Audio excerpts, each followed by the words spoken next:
Yo, what's up? It's your boy Randy Lee Roberts, back with another output. I know it's been a few days, but man, have I been getting some input for the output. I read a tremendous book, this book. I have been looking for a long time. Well, okay, I've thought about the question for a long time, and the question was, how can I get better at asking questions?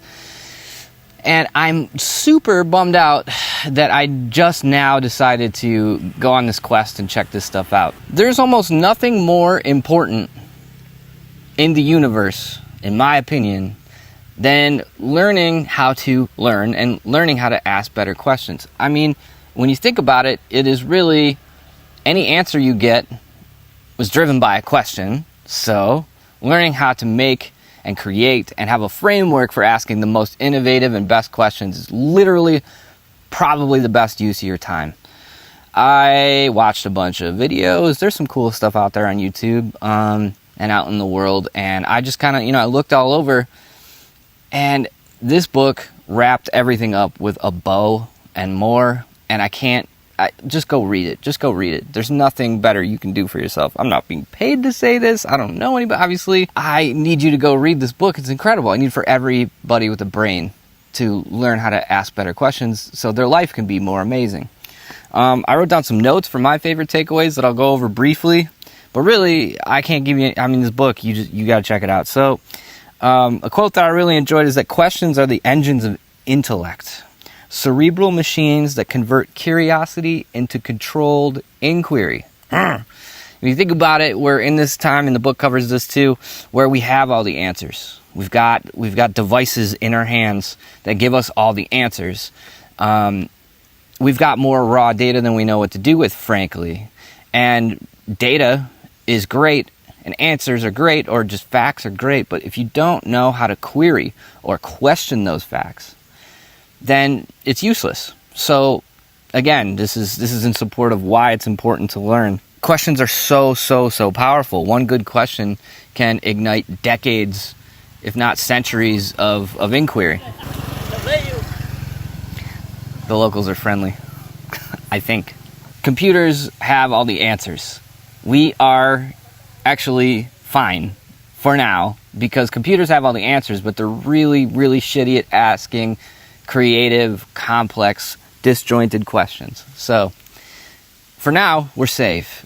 Picasso famously said computers are useless because all they do is give you answers. And I think he was onto something with that, especially the more I think about this topic. The other interesting thing that is covered in this book is how our ability to question is sort of slowly squeezed out of us during our education process. When children are in preschool, apparently they ask their parents and their teachers up to 100 questions per day. I'm sure those of you with children can relate to that. And by the time they get to middle school, they're basically done asking questions. And there's a reason for this. And the book kind of talks about that too, which I found was really fascinating. See, our education system pushes us towards having answers, having better answers than the guy sitting next to us, but not better questions. And we're told to, memorize information, know facts, not so much how to problem solve, how to think critically, or how to ask better questions. And I think that's extremely important distinction to make, and something that, we should dig a little deeper into if we want to stay ahead of the machines. It's not really a mystical thing here. It's not some big... That's the other thing I think is amazing about this, is that this has been distilled down to a really kind of rudimentary 3-step sort of thing. And it sounds so simple, and it sounds almost so simple that you might not pay attention to it or think it's important. But man, when you really... And I encourage you to grapple with this and play with this on your own. When you take these steps into consideration and you throw something through this process, it's the key to creating innovation anywhere you want in your life. And the awesome thing about questions too, on top of it, is that they enable us to get unstuck no matter where we're at. Questions enable us to get from a position without any leverage or any capability, and a question builds a giant lever that we can pull and take action on. And it goes through that process of asking why, what if, and how. So let's just kick it off with why, okay? Why I think why is kind of, it's an amazing, it is, it's an amazing tool. And I think people actually kind of dig themselves in too deep with it a lot of times with personal inquiry, because they don't follow up into the next steps. I think why is incredibly powerful, but I think you need to take a why, turn it into a what if, and then turn it into a how. And why is sort of regressive, is sort of peeling back the curtain. It's kind of looking, I think it's Toyota, the CEO of Toyota at some point made the 5 whys a popular thing in the business world. You ask why 5 times of the same question or inquiry, and you get some really interesting results out of that. Basically, you wind up finding some things under the surface that are really driving whatever's happening in front of you. You get to the core of things, and you kind of uncover some things that you probably didn't think about naturally on your own, which is pretty awesome. But if you were to just leave it there, it's great. You can understand why something's happening. But if you're uncomfortable, or if this was something that you wanted to change, or if you wanted to make progress with, there's not really enough there just with that question to do anything. So that's where the next phase comes in, the what if. What if is my new favorite thing. It's the realm of imagination. It's just, it's so sweet. Once you get to the core of something with a why, why am I unhappy? Why is this like this? Why is there no way to do X? Why can't I have X? Why didn't I do X? Why is this like X? I think I said that already, whatever. Then the what if. So after you get your whys, your list of, 3 or 4 whys, 5 is an arbitrary thing. It doesn't have to be 5. If you get 3 and you get to the heart of something special, then great. But just ask enough whys to get you to the core of what's going on. Get some unique answers out of there. Once you've got that, you go to what ifs. And what ifs, man, it's just all creativity and imagination. What if is just an open portal to creativity. What ifs are cool because you can cross-pollinate some things. You can take things from different disciplines and apply them with what ifs. Like, the guy from Netflix, I think it is covered in the book, he decided, he was tired of getting all these video late fees, and he said, what if this was more like a gym membership where I just paid once and I could come in and come out, and then it turned into Netflix, obviously. So the what ifs are super strong, and they reveal some pretty bonkers things. What if is the realm of the epiphany. If you notice, there's nothing inherently similar about DVD rental place and working out at the gym. But what if this was like this? You can come up with so many amazing things by crossbreeding. For instance, for me, what if a song sounded like a glass of water? What does that mean? I walk through that in my process. That moves directly into the next phase, which is how.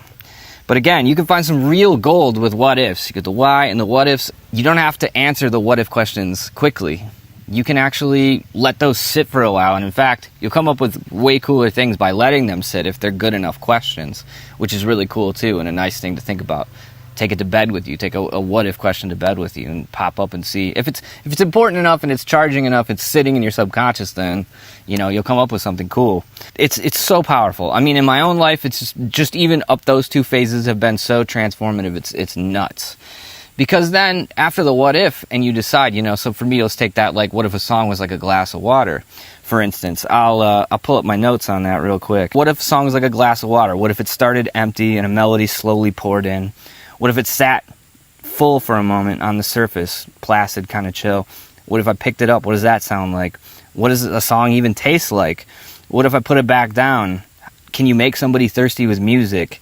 What if you drank the rest in one big gulp? What would that sound like that? And set it down and return to emptiness. For me, for a creative inquiry and prompt, it's super, super useful and super amazing. All these what ifs then turn into productive hows. So from there, I can take, what if it started empty and a melody slowly poured in? How would I do that? How would I make that musically? What would that mean for me? And then I immediately start to get into action with that. Like, I can either work that out through action, or I can make a plan of action. So you see, this process goes from why, so it's uncovering something, to what if, to exploring what you've uncovered, and seeing if there's any innovative, more friends. It's unbelievable. It's so simple. I am so excited to keep using this in my life and everywhere. I've already come up with so many awesome ideas. It's changed my life in so many ways I can't even tell you. So check out this book, please. I think it's important, man. I think it's beyond important, man. I think I'm going to practice every day. I'm setting aside at least an hour every day to practice this, because I think questions can make everything better. That's the thing about this is why it's so important and so special to me, is that I think this can increase, compatibility in my relationships. I think this can, help me understand people better. It can make me understand myself better. It can make me understand the world better by learning how to get great at asking questions and getting down to the core of things. And then when I need to, be able to, generate like an endless well of creative ideas. Come on. It's the best.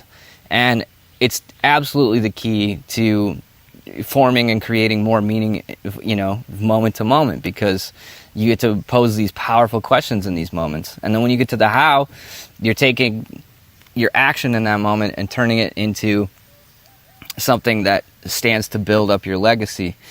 That's it for today. I hope you're doing awesome. For now, we'll talk to you later. I'm going to get out of this jungle.